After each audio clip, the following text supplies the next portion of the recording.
يا أيها الذين آمنوا اتقوا الله وكونوا مع الصادقين صدق الله العلي العظيم وصدق رسوله النبي الأمي الكريم ونحن على ذلك لمن الشاهدين والشاكرين الحمد لله رب العالمين سبحانك لا علم لنا إلا ما علمتنا إنك أنت العليم الحكيم আল্লাহ তাআলা দরবারে লক্ষ কোটি শুকর, যিনি আমাদেরকে দ্বীনি ইলম শিক্ষা করার পাশাপাশি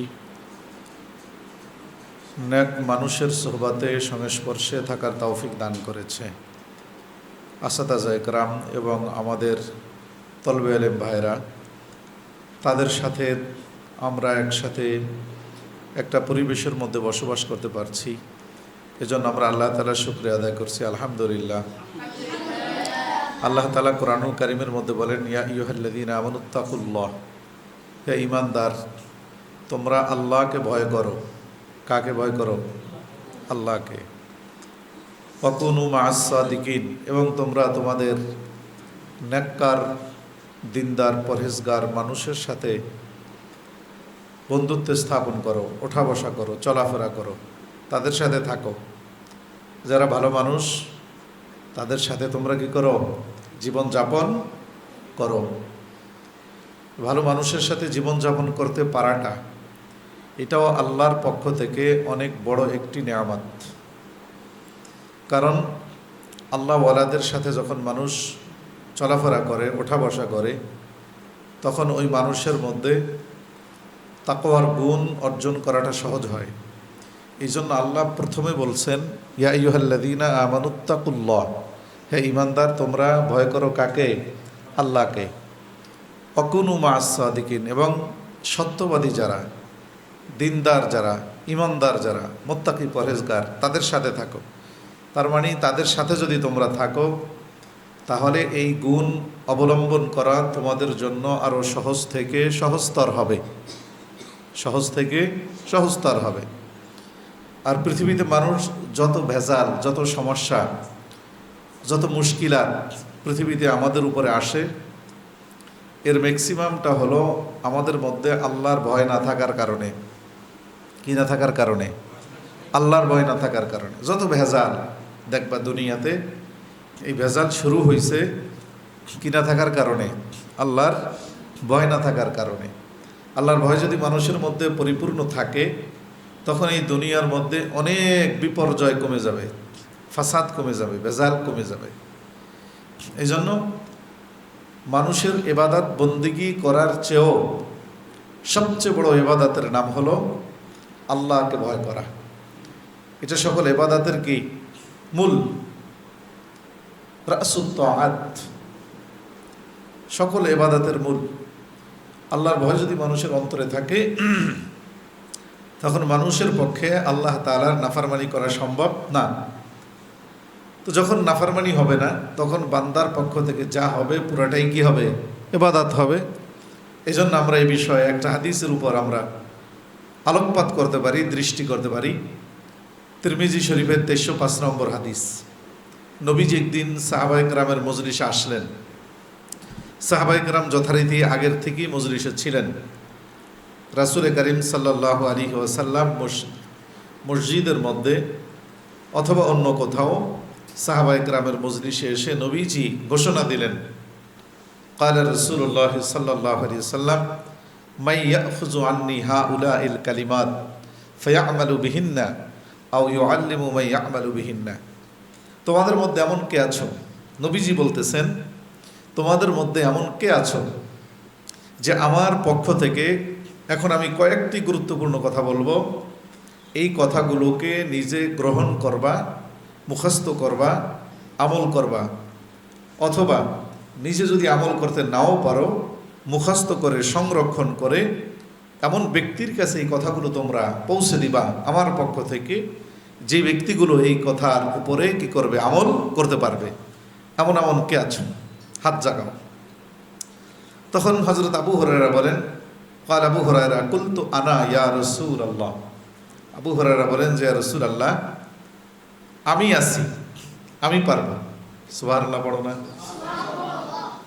আবু হুরায়রা বলেন যে রাসূলুল্লাহ, আমি আছি, আমি পারবো, আমি নিজে আপনার এই কথাগুলোকে মুখস্থ করব, ইয়াদ রাখবো এবং নিজে আমল করব, এবং অন্য মানুষ আপনার উম্মত যারা আছে তাদেরকে এই কথাগুলো আমি কি করব, হুবাহুব এভাবেই পৌঁছে দিব।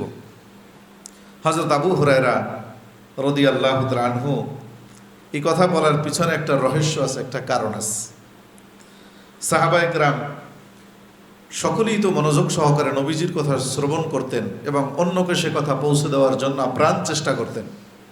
কিন্তু এই ব্যাপারে হযরত আবু হুরায়রা রাদিয়াল্লাহু তাআলা আনহুকে আল্লাহ তাআলা এমন একটা দৌলত দান করছেন, এমন এক যোগ্যতা দান করছেন, যেই যোগ্যতার দ্বারা তিনি সকল সাহাবায়ে কেরামের মধ্যে স্বতন্ত্র বৈশিষ্ট্যের অধিকারী হয়ে গেছেন। সুবহানাল্লাহ। সেই যোগ্যতাটা কেমনে, কিভাবে, কখন, সেই বিষয়ে আমরা ছোট্ট একটা হাদিস শুনি, এরপরে আমরা সামনে যাব। সহিহ বুখারী শরীফের 119 নম্বর একটা হাদিস। হযরত আবু হুরায়রা বলেন, আমি একদিন নবীজির কাছে ছিলাম নির্জনে, অন্য তেমন কেউ ছিল না। তখন আমি নবীজির কাছে একটা আবদার করলাম, আবেদন করলাম।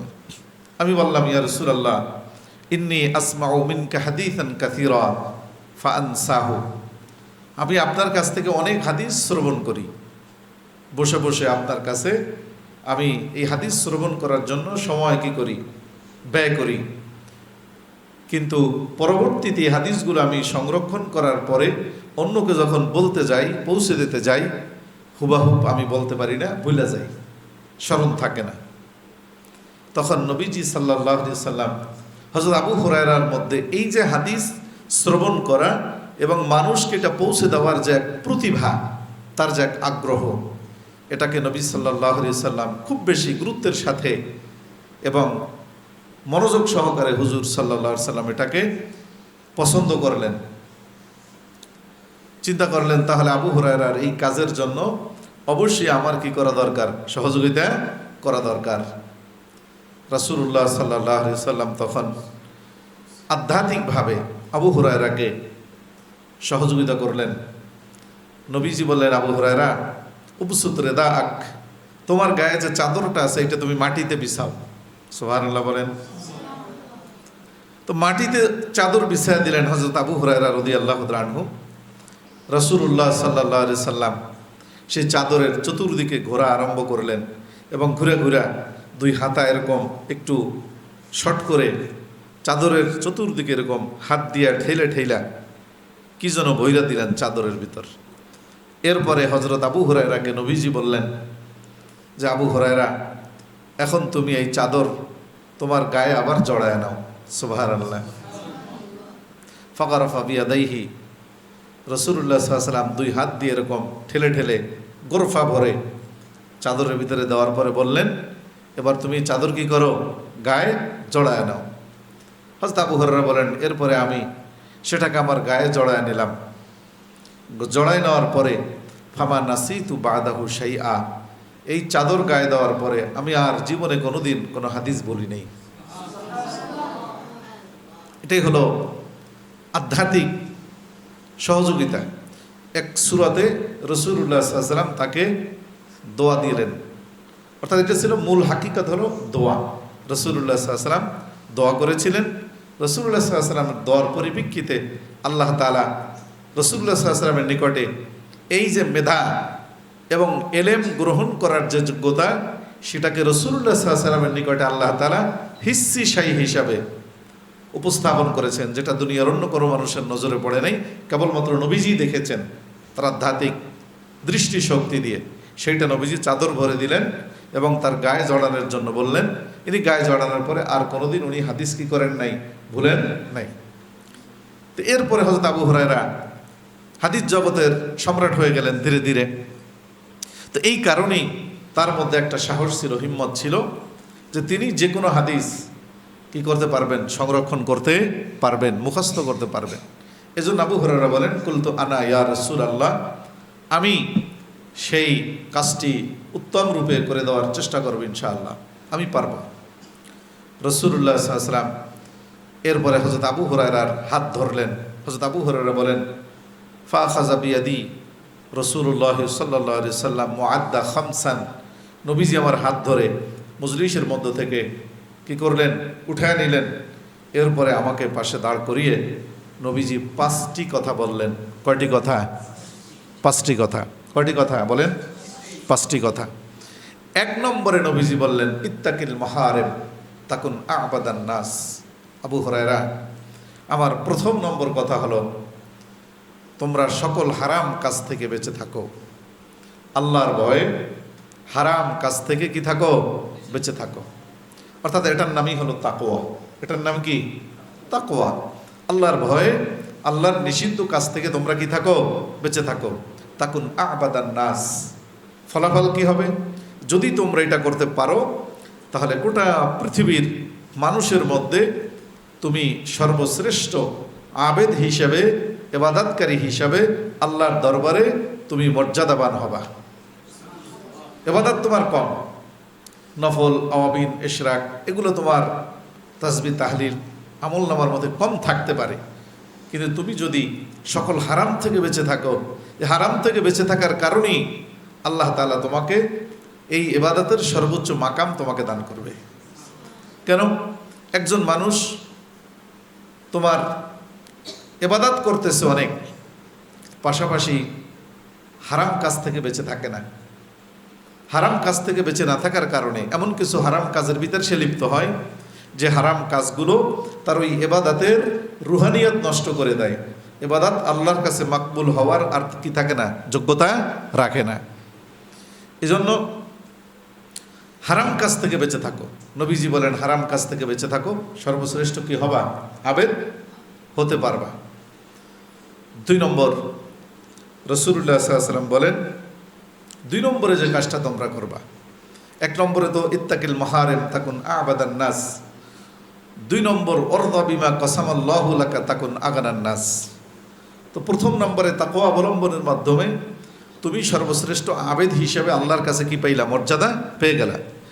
এখন 2 নম্বরে তোমার যে করণীয় সেটা হলো অরদা বিমা কসামাল্লাহু লাক তাকুন আগানান নাস। আল্লাহ তোমাকে দুনিয়ায় যতটুকু নেয়ামত দান করছে এইটার উপরে তুমি সন্তুষ্ট হয়ে যাও।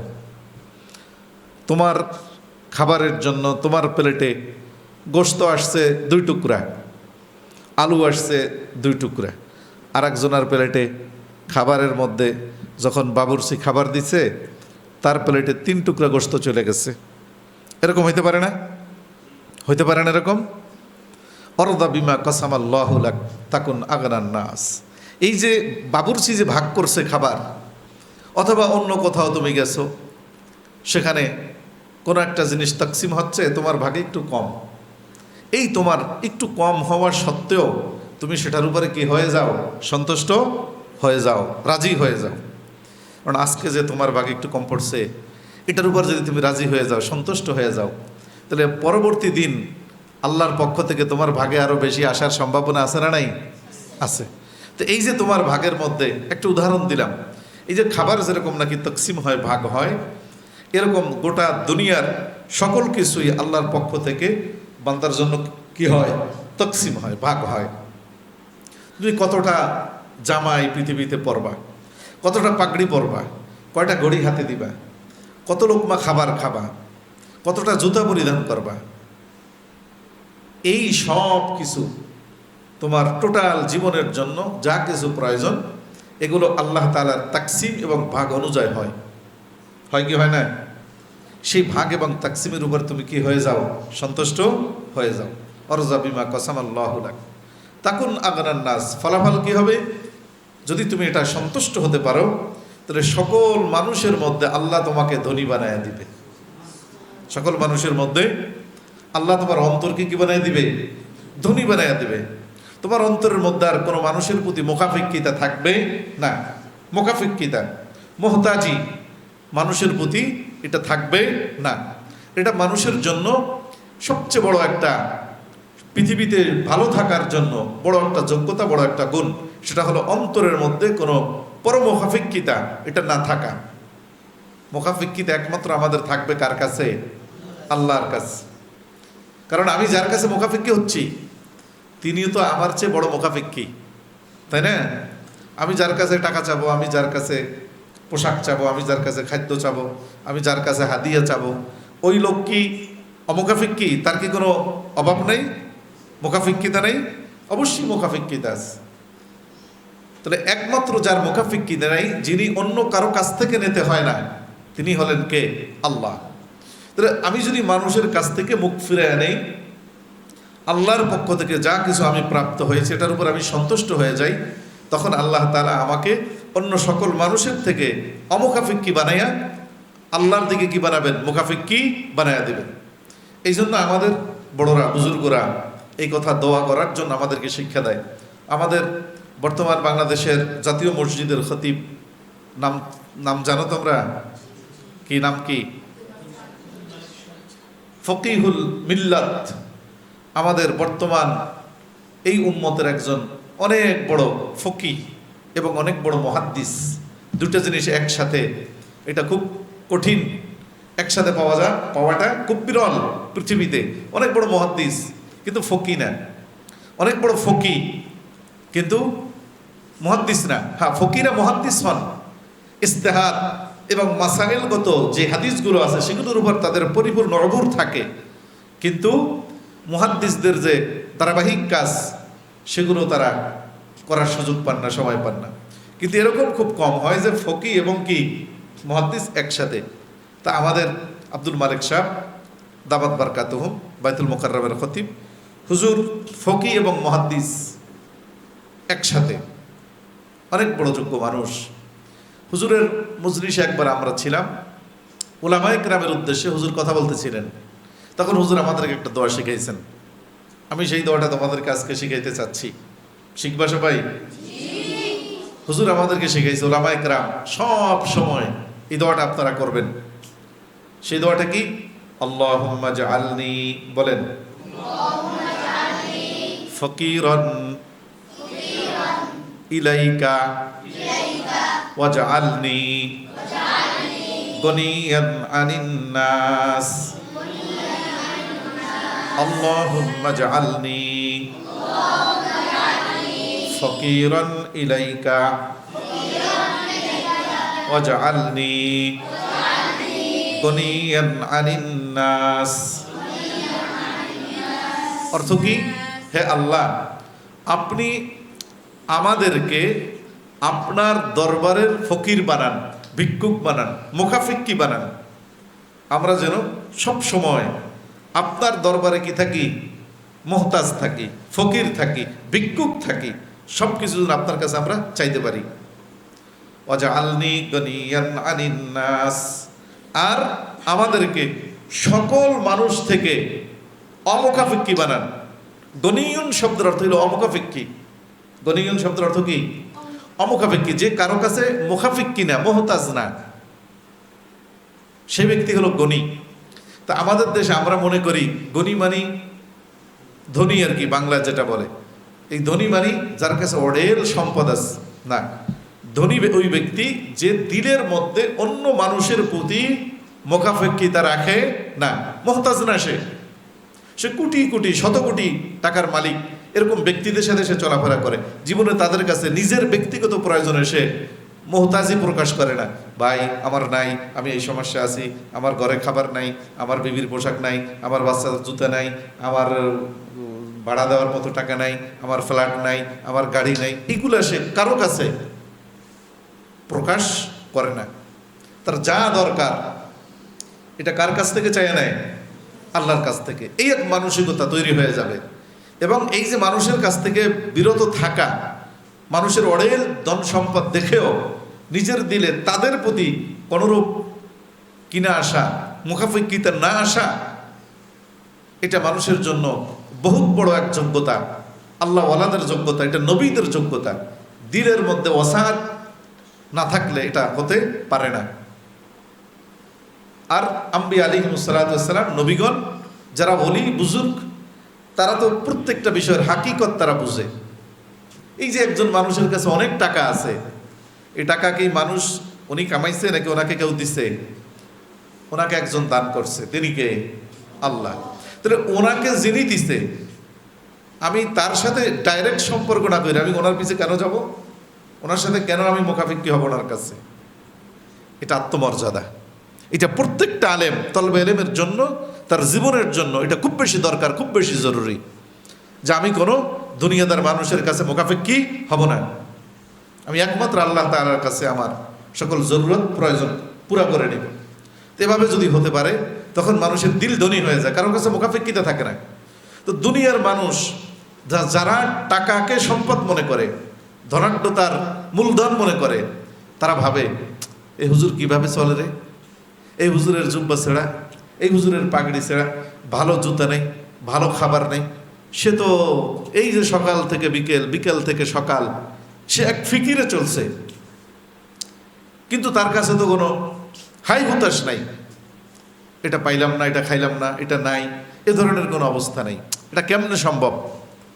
এটা বলে না, এই তারে নিয়ে অন্য মানুষ চিন্তা পড়ে যায়, কিন্তু তার নিজের কি থাকে না, চিন্তা থাকে না। তার রিজিকের ব্যবস্থা করেন কে? আল্লাহ। এই জন্য তিরমিজি শরীফের একটা হাদিস আছে, তিরমিজি শরীফের 2444 নম্বর হাদিস, হযরত ওমর রাদিয়াল্লাহু তাআলা আনহু তিনি বলেন, ক্বালা রাসূলুল্লাহ সাল্লাল্লাহু আলাইহি ওয়াসাল্লাম লাউ কুনতুম তাওয়াক্কালুনা আলাল্লাহ হাক্কা তাওয়াক্কুলিহি, যদি তোমরা আল্লাহর উপর তাওয়াক্কুল করো পরিপূর্ণ তাওয়াক্কুল, লা রুজিকতুম কামা তুরজাকুত তাইর, আল্লাহ তোমাদের কেমনভাবে রিজিক দেবেন যেরকম পাখিকে আল্লাহ তাআলা রিজিক পৌঁছান। পাখির কোনো চাকরি আছে? কোনো ব্যবসা আছে? দুনিয়ার মানুষের যারা দুনিয়াদার বস্তুবাদী তাদের এটা প্রশ্ন, তুমি কিভাবে খাবা? আর আমি কিভাবে খাবো? সেটা তো আমি পৃথিবীতে আসার আমার সৃষ্টির 500 বছর আগে আল্লাহ তাআলা সেই রিজিকের ফয়সালা করছে। কত বছর আগে? 500 বছর আগে। এই জন্য অরদা বিমা কসামাল্লাহু লাক তাকুন আগনান নাস, আল্লাহর পক্ষ থেকে যেটা তাকসিম করা হয়েছে, তুমি যা যা পেয়েছো সেটার উপর তুমি কি হয়ে যাও? সন্তুষ্ট হয়ে যাও। সন্তুষ্ট হয়ে গেলে অবশ্যই আল্লাহ তাআলা তোমাকে কি বানিয়ে দেবে? তোমার অন্তরকে সকল মানুষ থেকে অমুখাপেক্ষী বানিয়ে দেবে, তোমার দিলকে আল্লাহ ধনী বানিয়ে দেবে।